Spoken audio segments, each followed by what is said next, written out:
6 hours. At nag-sign off po yung ating ilaw. Minsan po naglulus talaga yung ano natin sa aquarium at hindi ko alam kung nasa USB o nasa ano na. Pero subukan natin palitan ang charger niya. Baka sakali yan.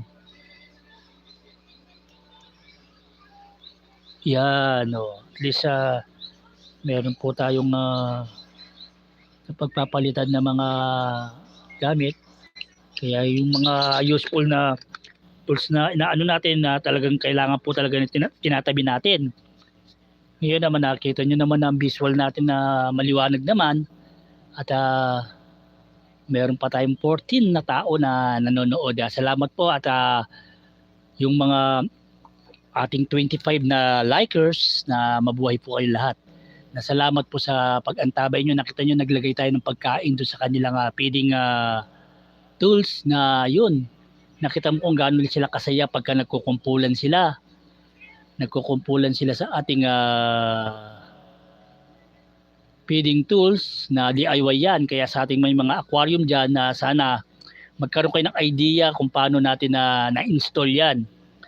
Yung ganyan na feeding tools na napaka-useful at nakikita niyo yung yung ating mga maliliit na isda na napakarami na nila na talagang sumasabay na sila doon sa mga malalaki dahil ang kanilang mga sukat ay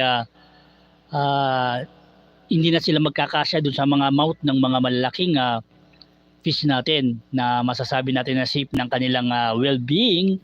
Kumbaga pwede na sila makipag-get together sa ating mga kasama nila mga isda sa ating community tank na sooner or later makikita nyo pagkalaki ng mga yan talagang ay napakarami ng ating isda. Yun naman ang ating gusto. Pagka napaparami natin sila, marami po ang mga taong napapasaya natin sa pamamagitan ng ating ay pagbabahagi po sa kanila. Binibigay po natin yung mga ibang mga interesadong mag-alaga ng mga isda, binibigay po natin yung ibang mga isda sa kanila. Katulad ng aking ate, pinsan ko na tuwan-tuwa po siya na nabigyan natin siya ng isda. At binuhay niya uli yung kanilang lumang aquarium. Kasi kumbaga bring back memory ang mga aquarium kasi natin, lalo-lalo na yung mga household dyan na lumaki sa meron silang aquarium sa bahay. At dahil sa pagiging busy, dahil ang aquarium ay kailangan talaga ng maintenance yan paglilinis, pag-aalaga sa mga isda, plus nakakadagdag rin po ng cost yan. Siyempre, kumakain na ng electricity yan. So yung mga ibang may mga aquarium na tumigil sila sa pag-aquarium. Pero ngayon na medyo siguro hindi na sila busy, nagbabalik po sa kanila yung, alam mo po, yung yung kasabikan na magkaroon uli ng aquarium. Dahil yung buot sa pagkabata mo nga naman nakakakita ka ng malulusog at masasayang mga isdang naglalalangoy. At isa po yan sa mga sabihin natin na kasama ng humulma ng isip natin habang tinitignan natin sila ay nakakaisip tayo ng mga paraan, mga realization, mga pangarap na kasama ang ang aquarium setup po na ganyan. Na kasama po, saksi po sila dun sa mga pangangarap natin habang tinitingnan natin sila at nag-wish ko lang. Kaya sa ating mga brothers and sisters nandiyan na mga fellow YouTuber, maraming salamat po sa pag-stay nyo po sa ating live ako na sana stay lang para mas maganda po ang magiging kinabukasan ng ating channel.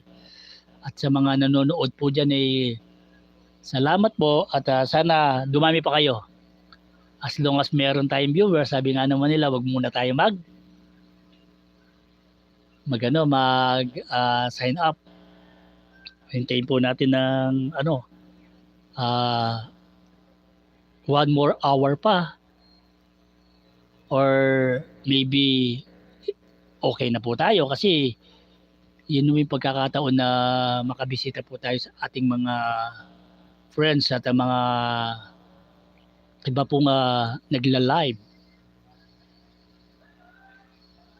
Makikita nyo po yung ating mga kaisdaan dyan na talagang napakasigla po ang kanilang paglangoy-langoy.